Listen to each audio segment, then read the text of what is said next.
Well, it's good to have Darlene's nephew back here, Tristan, with us. Is that right? Yes, sir. Okay, good to have you with us, Tristan. And then we have Woody's friend Kay up here. Kay is a Cajun from down in Louisiana. Good to have you with us this morning. What? I said she couldn't help it. Oh, okay. She probably thinks we can't help being from Arkansas. I've got a couple of thank you cards that I wanted to make you aware of. This is a card from the group, Brenda, what? Urban Promise. Urban Promise. Y'all remember they came several Sundays ago and we provided breakfast for them. And they have sent a thank you card and they've all signed that card. And this is a card from Gerald's brother's wife. It says, thank you very much for the donation to First Assembly of North Little Rock in Jim's name. As you know, he was a very faithful follower of Christ. The church was important to him. He enjoyed Pastor Lloyd, the congregation each Sunday, and on all the special events. And this was the perfect gift in his memory. And this is signed by his widow. All right. Last week I began the lesson by telling you a story back when I was in the second grade. So today let me begin by telling you a story when I was in the third grade. The teacher in third grade was a lady named Lavina Hurst. And for those of you who weren't born and raised here, let me tell you how you might connect with her. Miss Hurst was Peggy Davidson's mother and Jennifer Corpier's grandmother. Now, when it comes to classroom discipline, let's just say Miss Hurst's paddle did not have any cobwebs on it. She used that paddle quite frequently. One day, one of the students in that class, oddly, Tommy Sutton, did or said something that ticked Miss Hurst off, and she said, "You come up here to my desk, Tommy. I'm going to give you a paddling." And Tommy immediately jumped up and said, "You're not paddling me," and ran out the door. Miss Hurst jumped up and ran out the door after him, which surprised the daylights out of all us kids because we thought she's too old to run. But she ran all the way down to the jungle gym. And she stopped, but Tommy was too fast for her. He was down at the swings and the seesaw. Miss Hurst stopped, she's out of breath. She turned around, she saw all of us kids who had followed the whole scene and were watching it. And she saw Burl J. Major standing right in front of the group there, and she said, sort of out of breath, she said, "Burl J., you go down and catch him for me." Burl J. ran for about 20 or 30 feet, but you could tell his heart wasn't in it.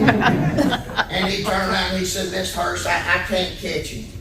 So Miss Hurst decided to try a different approach. She tried a diplomatic approach. She began to yell and ask him to come back. By this time, Tommy was all the way down at the woods. And Tommy turned around and he said, "I'm not coming back if you're going to paddle me." Miss Hurst said, "I won't paddle you. Come on back." Well, Tommy slowly edged his way back up. He kept saying, "I'm not going to come if you're going to paddle me."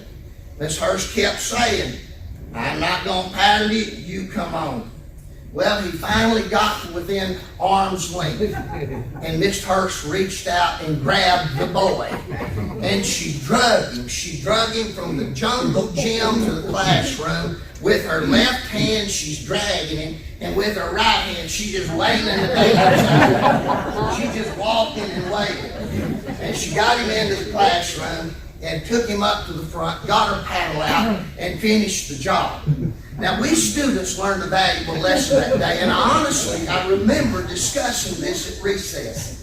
And we decided the moral of that story was, if you're going to run away from Miss Hurst, you had better keep on going. Now, I'm going to remind you of that story later on in today's lesson. The title of today's lesson is Living in Babylon, Part 2.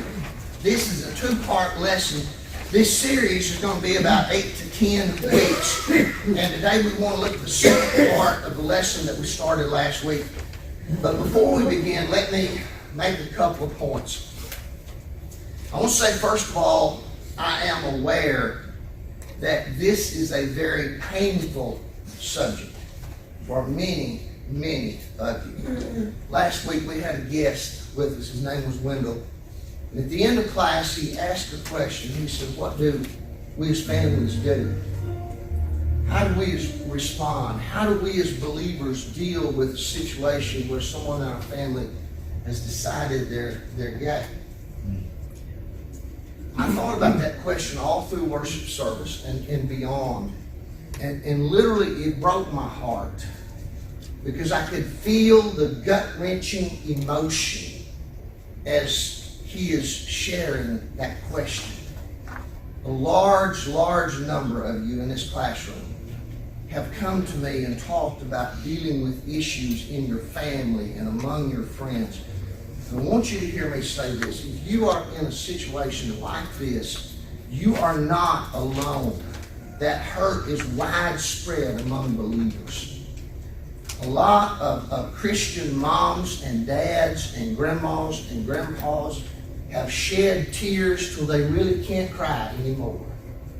And sadly, many times, incorrectly, you have placed guilt and blame on your shoulders. And you've asked yourself the question, what did I do wrong? In reality, you haven't done anything wrong. Second point I want to say is this. I don't want to appear that I think I have all the answers to this. I don't.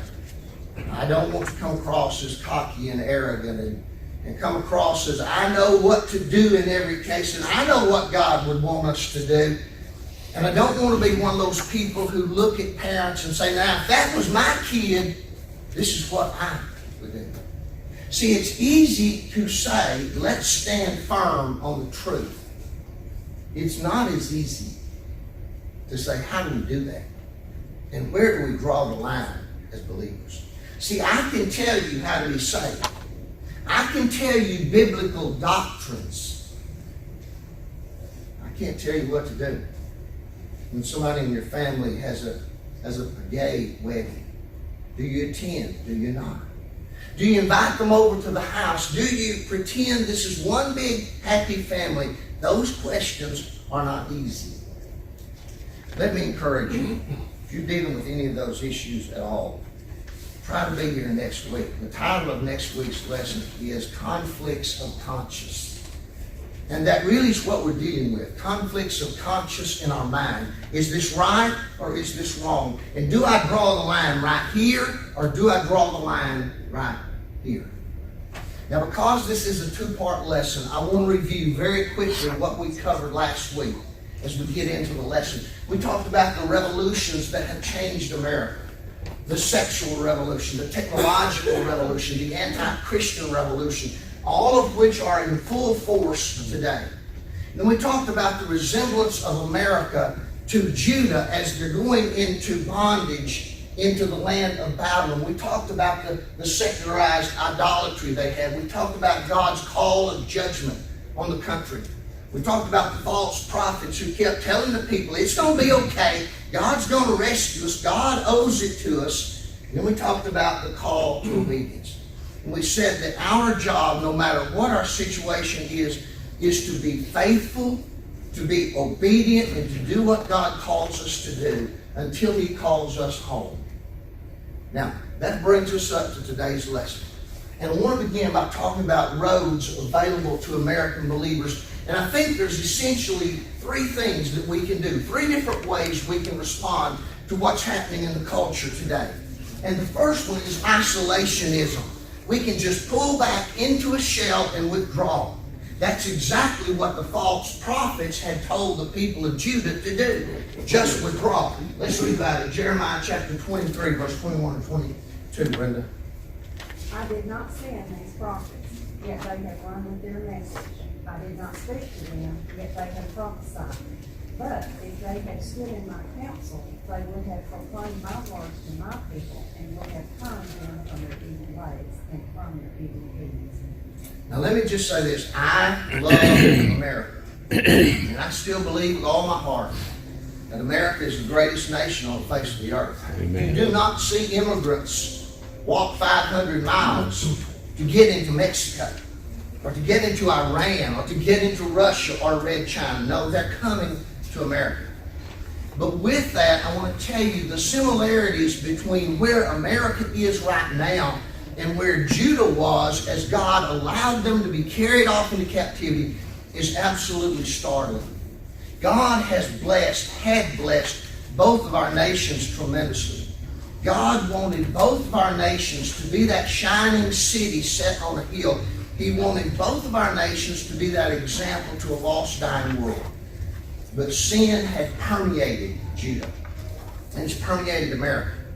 And God sent judgment to them. The Babylonian soldiers came in and they took a lot of the little babies and they threw them against the rocks and they killed them.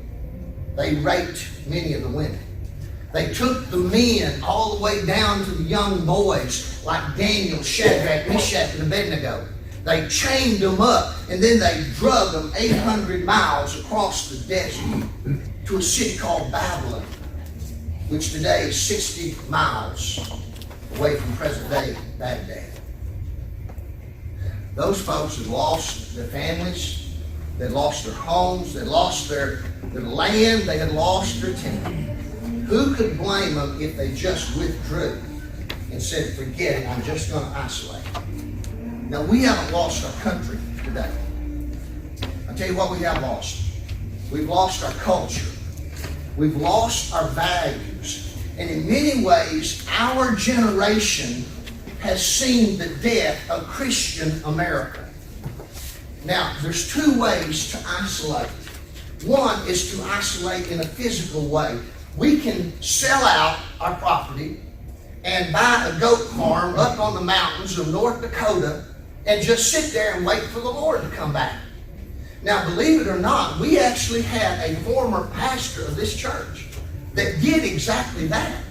There was a pastor when I was a kid. He wasn't here for about 9 months. His name was Bill Lee. And when he left here, literally, he moved up to a goat farm on the top of Mount Magazine and just sitting there waiting for the Lord to come back. I don't know if he's still alive. He may still be there. But let's be honest, we don't isolate physically, do we? What we do is we isolate spiritually and we isolate emotionally. We still come to church. We still go through the motions. It's just we put blinders on as to everything that's happened to us and everything happening around us. And a lot of times when we isolate, we become very angry. We become angry at those lousy liberal politicians and the way they vote. We become angry at illegal immigrants who are taking America away. We become angry at late-night talk show hosts who make fun of Christians. We become angry at the long-haired hippies who won't pull their pants up above their underwear. We come to church every Sunday in righteous indignation, singing hymn number 372. And meanwhile, our families, our schools, our communities, literally going to hell in a handbasket. Isolation is not the answer. Notice this application here. See, we're called to not only expose sin, we're to call it out, but we're to do it with humility and compassion and courage and even tears. Now, there's a second thing we can do, and that is we can attempt to assimilate. That is, become just like them. In other words, merge into what they do. That's what the 10 tribes of Israel to the north actually did. Let's see what God said about them in 2 Kings 17, 13 to 15. Show. The Lord warned Israel and Judah through all his prophets and seers. Turn from your evil ways, observe my commands and decrees in accordance with the entire law that I commanded your ancestors to obey, and I delivered to you through my servants the prophets. But they would not listen, and were as stiff-necked as their ancestors, who did not trust in the Lord their God. They rejected his decrees and the covenant he made with their ancestors and the statutes he had warned them to keep. They followed worthless idols and themselves became worthless. They imitated the nations around them. There it is, right there. Lord, They imitated the nations around them. I'm sorry to interrupt. Go ahead. although the Lord ordered them, do not do as they do. Assimilation. That's why I told you the story of Tommy in this hearse. Going halfway. Doing it a little bit. Riding the fence. Andy Griffith's show one time, little Opie and his friends pushed the squad car in front of the fire hydrant as a joke. And Barney gave Andy a ticket for it. And Andy couldn't figure out how the squad car got in front of the fire hydrant. And Opie got to feeling guilty. And so he confessed. He said, "Pa, me and some friends of mine, we pushed the squad car in front of the hydrant as a joke." And then he said, "Are you going to arrest them, Pa?" And Andy said, "Well, son, if you pushed too, why shouldn't I arrest you?" Opie said, "I didn't push very hard."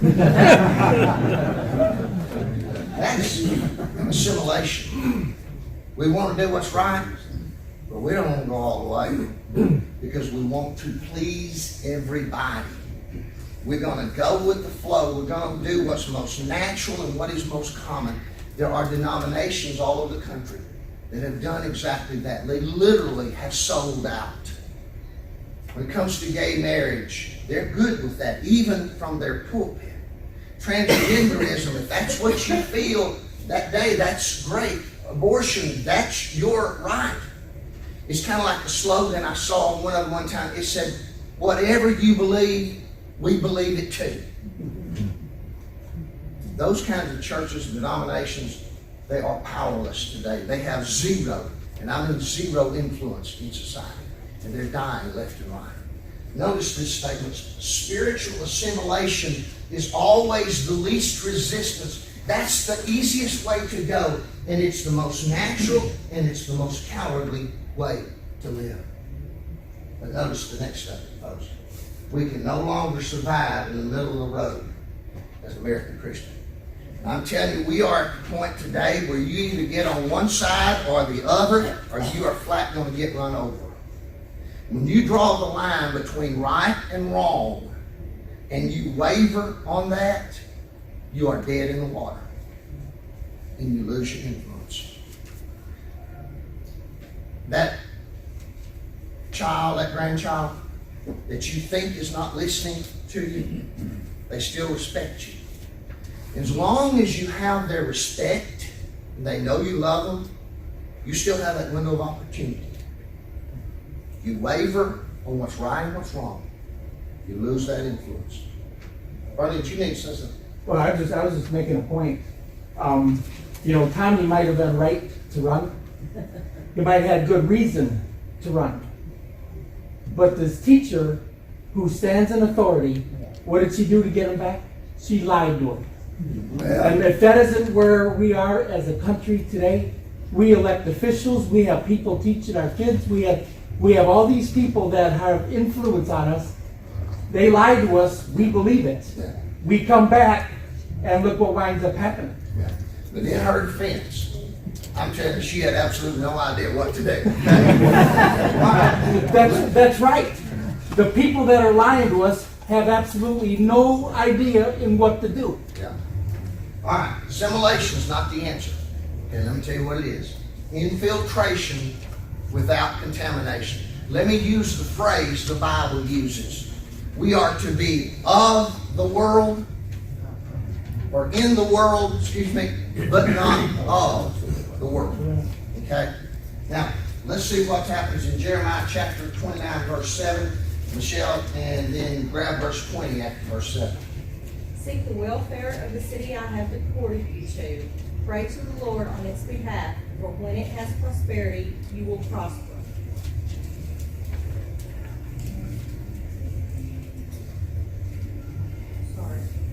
Hear the word of the Lord, all you exiles I have sent from Jerusalem to Babylon. Okay.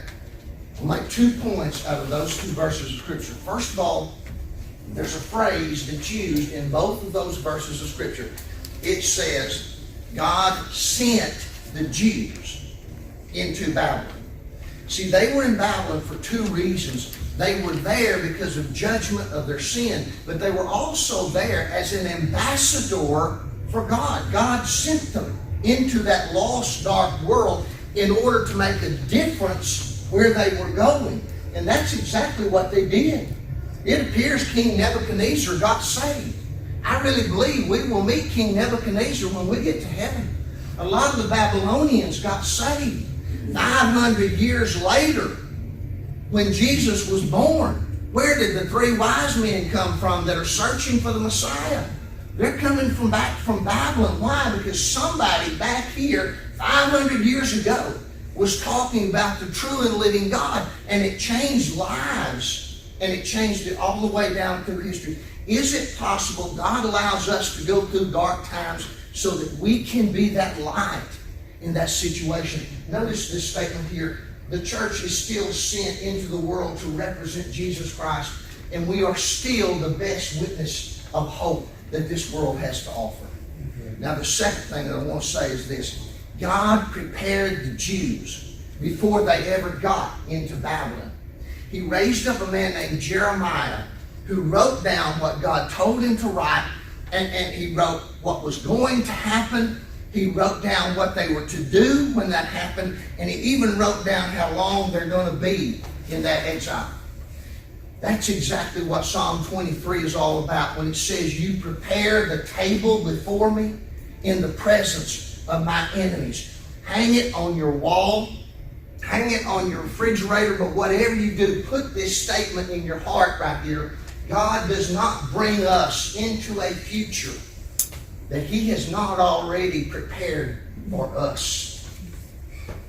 Grandson walks in, he says, I'm gay. It shocks the daylights out of us. It did not shock God. He knew it was coming.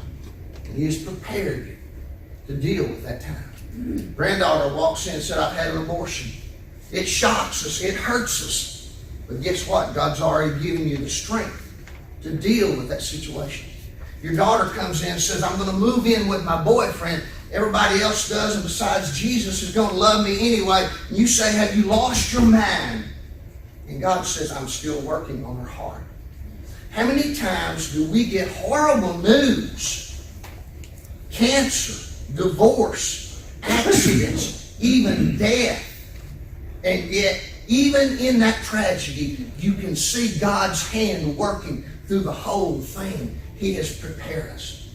Let me give you two examples. Last week, Mary shared with us about David's accident. She talked about how there was a lady going down Silver Ridge Road, and she stopped. Listen, not everybody would have stopped. She not only stopped, she had the presence of mind to get David's phone and get Mary's number and call her and sit there and wait until Mary got there. And when they got to the emergency room, the one doctor who could do what needed to be done was the one who was on staff that night. Not only that, the aides that were there were the aides who needed to be there. Why? Because God had prepared it all the way down the line. I'll give you a second illustration. Every time I think about this, it literally gives me chill bumps. The day F.L. Davis died on Sunday afternoon, 1 hour before he died, God placed on the heart of a pastor named Bill Brown in Marlton, Arkansas, you need to go visit F.L. and Cleta. He and his wife, Letha, walks in the door 5 minutes after F.L. has passed away. Grieving widow, grieving daughters, and there's the pastor. Why? Because God had prepared it all the way down the line. Now, in preparing Israel, He gives them some statements here. He gives them some direction of what they are to do while they're in Babylon. And that's the next section, recipe to follow for American believers. And let's start with the first one. He says to Israel, He says, when in Babylon, settle down. It's going to be a while. Settle down. Jeremiah 29, verse 4 and 5, Elizabeth. This is what the Lord of hosts, the God of Israel, says to all the exiles I have deported from Jerusalem to Babylon. Build houses and live in them. Plant gardens and eat their produce. All right, so God says, build your house, plant your garden, communicate with your friends, connect with your friends, put some roots down because you're going to be here for 70 years. The false prophets had said, no, this is going to be brief. God's going to pull us out of this any day now. God said, no, you're going to be here for a while. Let me tell you something. God calls us to be faithful in the long haul. How in the world are we going to roll back America to the good old days? How do we outlaw abortion when there's always a judge in Hawaii or somewhere who stands up and says, no, you can't? How do we overturn Obergefell and go back to law the way it was followed for thousands of years, marriage between one man and one woman? How do we get schools to stop indoctrinating in the gay agenda and simply go back to teaching reading, writing, arithmetic? How do we get rogue judges to stop ignoring the Constitution and stop saying, well, the law is whatever I say it is? Here's the bad news. We may never go back to those good old days. Folks, there's only one way that I can see that American Christians are not in for a long, hard fight. You know what that way is? The rapture of the church. That's it. And so God said to them, I think He's saying to us, because we don't know when the rapture's coming, settle down, build a house, be ready for a battle for a long while. Let me give you an illustration. This past week there was a Senate hearing in Washington, and a man testified before the U.S. Senate. And you need to understand, this is not a Trump partisan guy. This is actually a Democrat voter. He voted for Hillary in 2016, so he should be coming at it pretty objectively. And he had studied the internet, and he had studied the effects and the way it changes our thinking. And specifically, he was looking at Google and Facebook. And this is what the man said this past week. He said, Google plans to be heavily involved in the 2020 election. And studies have shown that they're going to be able to swing 15 million votes. And the way they do it, nobody ever knows that they're really doing it. How in the world could they possibly do that? They choose what we see. They choose what we read. They choose what we are reminded of. You go to Google, you type in Donald Trump. Google decides whether you see positive or you see negative. You type in Kamala Harris, who I believe will be the Democrat nominee. They decide if you see positive or you see negative. Google decides what pop-ups show up on your screen. Google decides what reminders you're going to see. They've already determined the voters that are going to vote the way they believe they're going to vote. They're going to remind them over and over again, vote, vote, vote, vote. But they're not going to do it to you and me. You say, how in the world do they know? Folks, listen, they know every one of us. There's information out there. They know every website we have ever been to, y'all. They know where we go on vacation. I went on vacation. Before I got home, I got a message. How'd you like Branson? You go to a restaurant. Before you get home, you get a message that says, how did you like to eat at that restaurant? They know whether you are conservative or liberal. They know whether you own a gun or not. You go to Facebook. Facebook chooses what you see. They choose it. Now, I know you can put that silly little message, and a lot of you have put those up there, but trust me, it does not change one thing. Facebook still decides. 4 or 5 years ago, I did a study on the religion of Islam. And one Saturday night, I never will forget, I opened up Google, and I just typed in the word Islam. And you know how you put in a word, and you pop up on the screen about 20 to 25 different links on that first page. Most of them, you're going to have positive, you're going to have negative, you're going to have crazy things on it, you know. Typed in Islam. Every link on that page was positive. Not a single negative link. I couldn't believe it. I went to page 2. Every single link is positive. I went to page 3. Everything there is positive. Not a single negative link at all. I went all the way to page 10, and there's nothing negative there. You say, that's not going to change me. You're right. Because y'all are just like I am. We're all old and grizzled and set in our ways. They don't care. Google and Facebook do not care what we think. They're not trying to change us. They want to change your kids and your grandkids. How in the world do young people embrace lifestyles that for years have been considered abhorrent? I think just now we're waking up to the fact that they have been indoctrinated by a world many times that we didn't even know it. And folks, this is not a rant and rave against social media. It's here to stay. We've got to learn how to use it. I'm just saying that just like Judah, we are in this for the long haul. Number two, when in battle and build families. Constance, would you get verse 6, please? Take wives and have sons and daughters. Take wives for your sons and give your daughters in marriage, that they may bear sons and daughters. Multiply there, and do not decrease in number. One preacher put it this way. He said, God wants churches to have single parties so young Christian women can meet young Christian men. Well, I don't know about that, but I do know this. The single most important social institution in the world is not the church. It is the family community.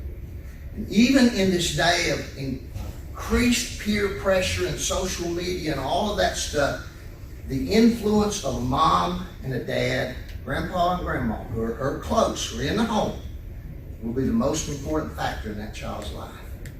If you can see a child's home life, you can predict with pretty good accuracy how that child's going to behave and how that child's going to turn out. And see, God knew that families grounded in the Word of God could survive a pagan lifestyle. Notice this next statement. Churches that do not help families grow and survive despite the culture are failing their God-given responsibilities. Y'all, that is our job.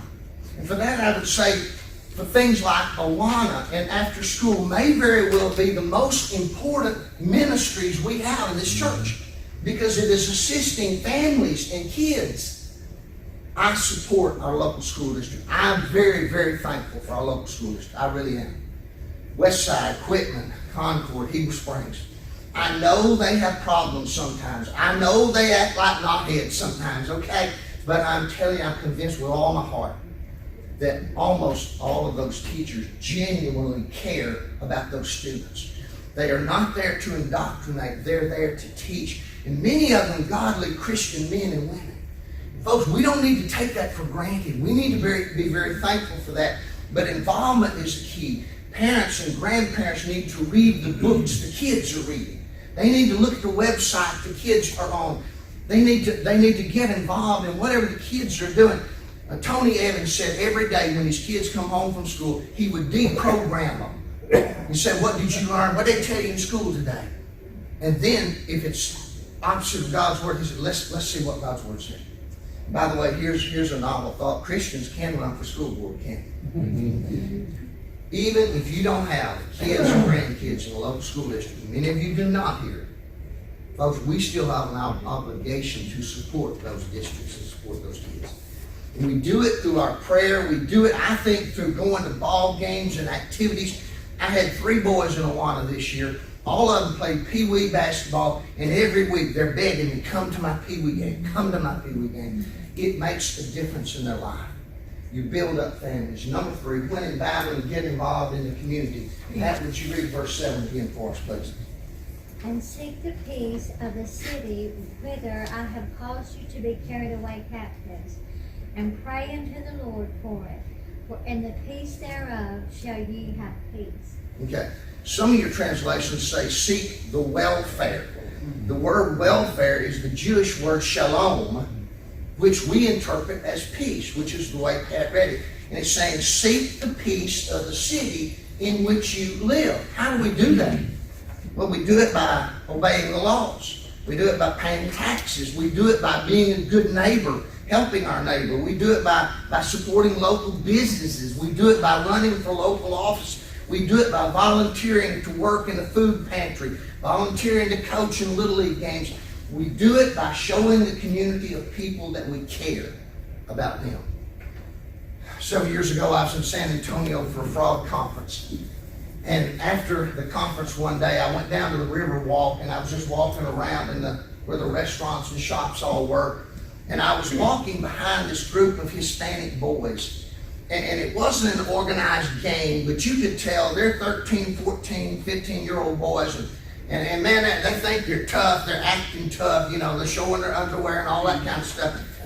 And one of them, who appeared to be the leader of the group, bought something at a restaurant. And he was putting the cash back in his pocket and he dropped it. Fell to the ground and he didn't know it. He kept going. And I looked down and it's quite a bit of money that he dropped. And I hollered at him and I picked it up and I said, "Hey son, you dropped your money." I wish you could have seen the look on that boy's face when he came back. It suddenly changed from being this street tough gang guy to just an ordinary little 14-year-old kid. And he muttered very softly, "Thanks a lot, mister."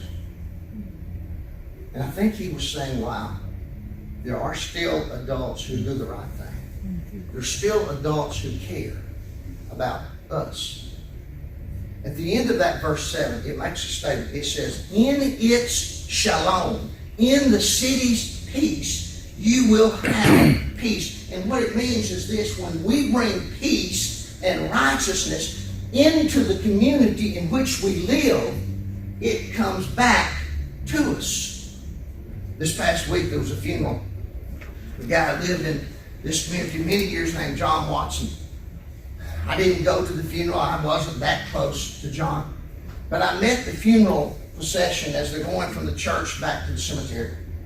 And I pulled off the road as a sign of respect. But where I pulled off, where I met him, was right in the big curve in front of Largemouth Pizza.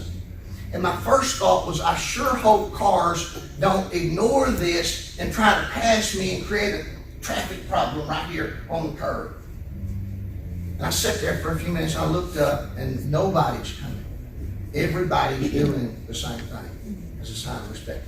Isn't it nice to still live in a community where folks show respect and concern for one another? And it doesn't matter what your age is, it doesn't matter what your political party, it doesn't matter what church you go to. We have an obligation to be involved in our community and show people we care. Number 4, when in Babylon, pray. All right, Pat, read verse 7 just a second. Go ahead. I just want to say they probably did it out of your example of doing it first. They followed in behind you. Had it not been for your example, probably this way. That's possible. All right, Pat, read verse 7. And seek the peace of the city, whither I have caused you to be carried away captives, and pray unto the Lord for it. For in the peace thereof shall you have peace. Sometimes only desperate people pray. Sometimes we don't pray until we get a big problem. God sometimes has to allow us to have some big problems because devastation brings desperation. Notice in verse 7, God has instructed the people not to pray for themselves, but to pray for their city, to pray for their enemies, to pray for the people who have harmed them, because suffering gives us a whole new perspective on life. And suffering gives us a compassion that we would have never had before. Let me give you an example. For many, many weeks, when we'd have prayer time, Skip would raise his hand. He'd say, "Pray for Olivia." And then everybody knows what's coming next. Pray for what? Pray for Marie. Pray for Max. Why? Because there's 2 little kids that have connected to his heart, touched his heart, and would never have occurred had he not gone through that time of suffering with his own granddaughter. Suffering gives us a compassion that nothing else will do. And then number 5, when in Babylon, remember God's promises. Let's look at Jeremiah 29, verses 10 through 13, Tommy. For this is what the Lord says: when 70 years for Babylon are complete, I will attend to you and will confirm my promise concerning you to restore you to this place. For I know the plans I have for you. This is the Lord's declaration. Plans for your welfare, not for disaster, to give you a future and a hope. You will call to me and come and pray to me, and I will listen to you. You will seek me and find me when you search for me with all your heart. Notice verse 10. God makes them a solemn promise. He said, 70 years from now, I'm going to bring you out of exile. You know what happened 70 years later? God took them out of exile. Just exactly the way he said. Why? Because God was in control. Not Babylon, not King Nebuchadnezzar. God was in control.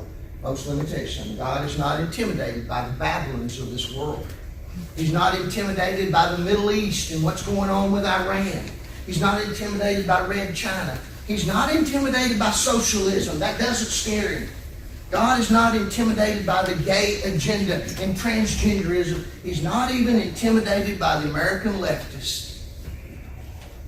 Our country, America, has changed a lot. And folks, the truth is, it probably is going to change some more. But the one who sits on the throne does not change. He is still in control. And our job every day is to get up, put one foot in front of the other, and as faithfully and as obediently as we know how, simply do what God's called us to do and trust Him for the results. Any comments? Questions? I was just thinking, our job is to represent him. You're sent. That's what it is. He's sent. He's still sending. Folks could see a whole bunch of little Christs running around the community. All right, let's stand for prayer. Leon, would you lead us in prayer?